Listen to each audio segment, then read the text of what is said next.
ብልሹ አሰራር የጸዱና አገልጋይ የመንግስት ተቋማትን በመገንባት ሂደት ሁሉም አካል መታገል እንዳለበት የአማራ ክልል ምክትል ርዕሰ መስተዳድር ዶክተር ጌታቸው ጀንበር ተናገሩ።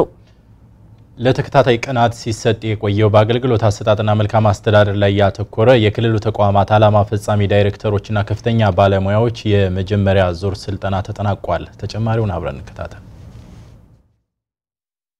በአገልግሎት አሰጣጥና መልካም አስተዳደር ጉዳዮች ዙሪያ ለክልሉ ተቋማት የሥራ ኃላፊዎችና ባለሙያዎች በተሰጠው ስልጠና ማጠቃለያ ላይ የሥራ መመሪያ የሰጡት የአማራ ክልል ምክትል ርዕሰ መስተዳድር ዶክተር ጌታቸው ጀንበር በተቋማት አገልግሎት አሰጣጥ ላይ በህዝብ የሚነሱ ቅሬታዎችን መፍታት ይገባል ብለዋል። የተሟላ የህዝብ አገልግሎት ከመስጠት አኳያ በህዝቡ የሚሰማው ሰፋ ያሉ ቅሬታዎች እየተነሱ እየታዘብን ነው።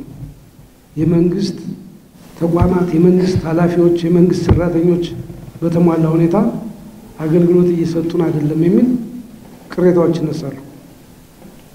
ይሄ ማለት ምንም ስራ አልሰራችሁ ማለት አይደለም። የምትሰሩት ስራ ያመጣችሁት ውጤት ያስመዘጋችሁት ነገር አለ።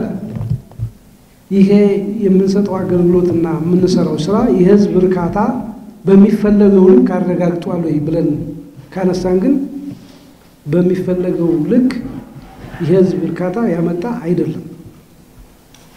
ህዝቡ ከመንግስት ብዙ ነገር ይጠብቃል። መንግስት ማለት ደግሞ ጉዝ ነገር አይደለም። እናንተ ናችሁ የመንግስት ሰራተኞችና የመንግስት ኃላፊዎች በጋራ ነው የየድርሻችን እኛ መወጣት ከቻልን ነው የህዝቡ እርካታ ማሳደግ የምንችለው። የመንግስት የሥራ ሰዓትን ከማክበር ጀምሮ የተቀላጠፈ አገልግሎት መስጠት ላይ የሚነሱ ችግሮችን መፍታት እንደሚገባ ማሳስበዋል። በትንሹ በመንግስት የሥራ ሰዓት ለመስሪያ ቤታችን ቢሮአችን አለመገኘት ጀምሮ ቅሬታውን ይገልጻል። ሰው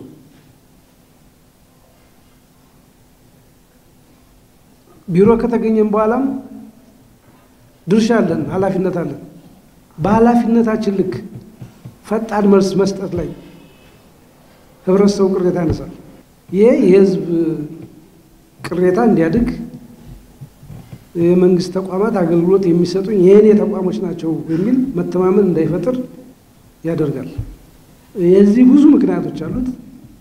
እነዚያ ምክንያቶች ወደ ጎን ትተን ለህዝብ አገልግሎት ለመስጠት የህዝብ ልማት ለማረጋገጥ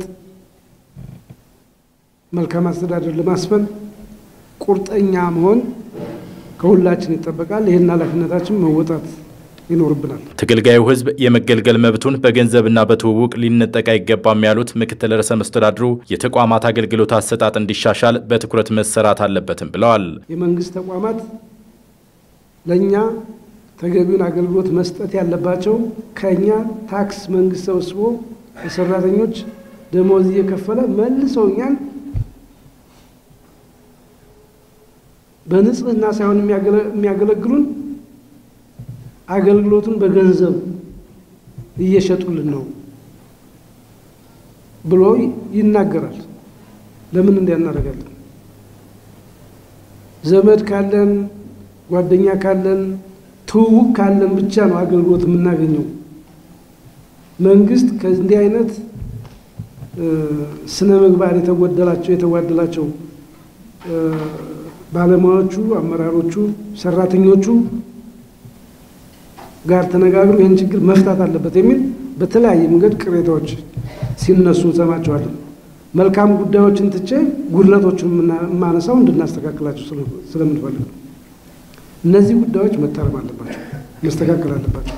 ለክልሉ ተቋማት የሥራ ኃላፊዎችና ባለሙያዎች ለተከታታይ ቀናት ሲሰጥ የነበረው በአገልግሎት አሰጣጥ ላይ ያተኮረ የመጀመሪያ ዙር ስልጠና ተጠናቋል።